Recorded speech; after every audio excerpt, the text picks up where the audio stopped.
A 30-year-old cop named Victor found a crying baby girl in a dumpster and rescued her. Several years later, he received the shock of his life. It was early in the morning, and Victor had just finished his night shift. As he was getting ready to go home, he heard strange noises coming from a nearby dumpster. At first, he thought it was just the rats that lived there, but then he heard the unmistakable cries of a baby.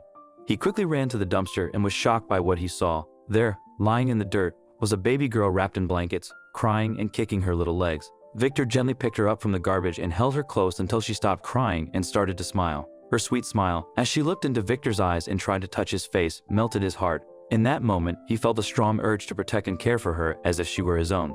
First, he needed to make sure she was safe. He carefully took off the blanket and checked her for any injuries. After a quick look, he was relieved to see that she was unharmed. He then called for an ambulance, which arrived in about 10 minutes, with Victor still holding the baby. She was taken to the hospital for a checkup, and the doctors confirmed that she was perfectly healthy. When the investigation found no clues and the parents couldn't be located, the doctor suggested that Victor take the baby to an orphanage. But Victor didn't want that. He insisted on adopting her instead. He had been feeling very lonely since breaking up with his girlfriend, Courtney, almost 2 years ago. He needed someone to bring joy back into his life, and he believed this baby girl could do just that for him. Moreover, Victor had just been transferred to his new base 3 months ago and was still adapting to life in the big city, having made no friends yet. This situation only worsened his feelings of loneliness and boredom. He promptly proceeded with the formal adoption process. It was a difficult and demanding journey, but finally, almost 3 months later, Victor's application to formally adopt the baby was successful. He was overwhelmed with joy that the baby girl was now legally his.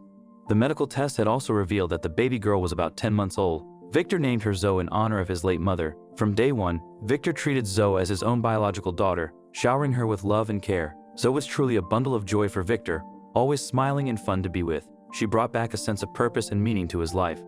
Victor would drop Zoe off at a daycare while leaving for work in the mornings, then pick her up and head home with her at the end of his shift. On the nights he was on night patrol, he would drop Zoe off at his Aunt Mary's place and pick her up in the mornings after his shifts. As Zoe grew, the bond between her and Victor grew even stronger. She called him Dad, and he was a great dad to her, ensuring that his little princess never lacked anything. Victor took Zoe to all the fun, eye-catching places that other kids could only dream of. Even though Victor would have loved for Zoe to have a mother, he had no desire whatsoever to date again. As he was still reeling from the heartbreak that Courtney had caused him, she was the only woman he had ever loved. Their love had seemed as solid as the Rock of Gibraltar, or so Victor thought. Then, just a few weeks before their wedding, Victor caught Courtney kissing another man in front of a hotel while he was cruising around town in a police patrol car. Victor broke up with her that very night, and that was how the lovebirds ended their 3-year relationship. Victor was shattered. As for Courtney, she left town for a neighboring city just a few weeks after the breakup, and Victor never laid eyes on her again. Once Zoe came of age, Victor enrolled her in school. The years flew by, and when Zoe was almost 11, tragedy struck. A truck rammed into the school bus carrying her classmates and her on an excursion. The impact of the crash was so devastating that all the students on the bus sustained severe injuries. Zoe was sitting at the front of the bus where the collision occurred. When emergency workers arrived at the crash site, they found Zoe unconscious. She was immediately rushed to the hospital along with all the other students. The medics tried everything within their power to resuscitate Zoe, but all to no avail. She slipped into a coma and was placed on life support. Victor almost had a heart attack when the hospital called to inform him of Zoe's condition. He immediately took a leave of absence from his kind boss, and a colleague drove him to the hospital because Victor was shaking so badly that they were afraid he would get into an accident himself. When Victor arrived at the hospital and took one look at his little princess in her current condition, he couldn't help but burst into tears. He sobbed so much that it took the combined efforts of the doctors and nurses to finally calm him down. Victor then requested a hospital ward room with double beds for Zoe so he could be with his beloved daughter. Seeing the emotional distress he was in, the authorities obliged.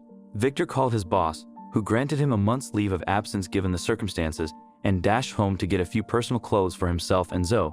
He then rushed back to the hospital. Throughout Zoe's stay at the hospital, Victor never left her side except to buy food and other essential items. Even though Zoe was still in a coma and unconscious, Victor spent the whole day talking to her as if she could hear him. He would read to her, including her favorite poems and fairy tale stories. The nurses would often find him crying by her bedside, telling her how much he missed her and wanted her back. Some visitors who found Victor talking or crying to the still unconscious Zoe thought he had gone crazy, but if only they knew how much she meant to him, how much he loved and cherished her. Zoe is Victor's only purpose for existence. 2 weeks later, the chief doctor told Victor that the medics had given up hope on Zoe's survival and suggested removing her from life support. Victor refused to accept this, shouting, "No way, I'm not giving up on my daughter." He promised Zoe that she would wake up soon and rushed to her bedside, kissing her forehead and urging her to wake up. 10 days later, on Zoe's birthday, the day Victor had found her, he celebrated by buying a cake, flowers, and writing her a heartfelt card. Overcome with emotion, he cried as he read the card, wishing he could take her place in her battle for life. In the middle of the night, a doctor woke Victor to tell him that Zoe was finally awake. Victor rushed to her side, showering her with kisses, regardless of her confusion. The doctor had to remind him that Zoe needed rest, but Victor was filled with joy, and it took nearly a week of care for Zoe to fully regain her memory. Zoe's first word when her memory returned was to cry "Daddy" when she saw Victor sitting by her side. Victor immediately hugged Zoe tightly, and the two cried tears of joy while locked in a tight embrace.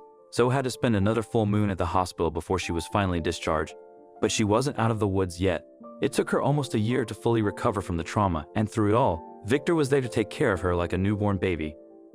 Zoe had always loved wild animals, especially elephants, rhinos, giraffes, and chimpanzees. Her dream was to see them up close. So when Victor surprised her with a safari trip to southern Africa for her 12th birthday, she was overjoyed and hugged him tightly, calling him the best dad ever. 3 days later, they boarded a flight to Africa.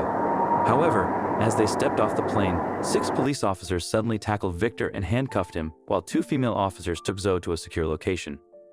The police had been tracking a child smuggler who was supposed to arrive on the same flight. The real smuggler had canceled his plans at the last minute, but Victor's appearance matched his description, leading to the mix-up. Despite showing his police ID, the officers dismissed it, believing he could have faked it. Victor requested his phone to call his boss, but the officers refused.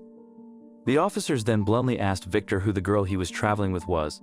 The disoriented Victor, still trying to make sense of it all, simply told his interrogators that Zoe was his daughter. "In that case," said the chief interrogator, "a DNA test will be conducted right away between you and the girl, and you better brace yourself if the DNA results come back negative." Victor realized his mistake and tried to explain to the officers that Zoe was his adopted daughter, not his biological child. However, the officers dismissed his second statement as a cover-up, eager to pin the smuggling case on him for promotions and a bounty on the real smuggler. They ignored Victor's retraction and focused on his initial confession. The officers quickly sent a doctor to collect a DNA sample from Zoe and took one from Victor as well. Victor thought, "I'm in a deep mess," fearing the samples wouldn't match. The officers were excited, knowing that a negative result combined with his confession would allow them to frame him. Meanwhile, Zoe was well cared for but cried herself to sleep every night, wanting to see her daddy, while the 2 female officers ignored her pleas. 2 days later, the DNA results were out, and believe it or not, it was a complete match. Zoe was Victor's biological daughter, 100%. The officers were all stunned and disappointed. When they informed Victor of the result, he only laughed hysterically and told them they must be joking. Victor's odd reply only confused the officers more. At last, they decided to go to the country's chief police officer and report the whole case to him. After hearing the officer's story, the police chief contacted his insider, Alex, in the US police force. He sent Victor's profile to Alex, who quickly confirmed Victor's identity as a US police officer. The chief ordered the officers to release Victor and Zoe immediately. Once reunited after 4 days apart, Victor swept Zoe into his arms, and they embraced joyfully. They left Africa that same day, eager to return home. On the flight back, Victor reflected on the DNA results, doubting the African police's efficiency.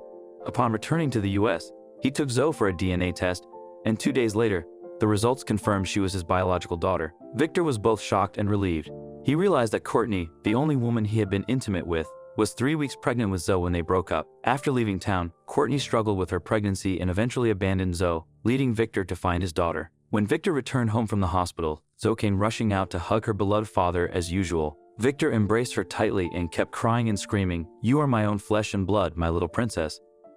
Zoe didn't quite understand what Victor meant by that, as she had always taken him to be her biological father. To her, Victor was her biological father, and her mom had died during childbirth, as Victor had once lied to her. He even had to show her young pictures of his late mom, whom he had named her after, as pictures of her mother. But seeing her beloved father crying profusely melted Zoe's heart so much that she soon joined him in crying. The two stood there, locked in a tight embrace, both crying and consoling each other at the same time. What a beautiful ending. What do you think about Victor and Zoe's relationship? Feel free to share your comments with us in the comments section. Thank you.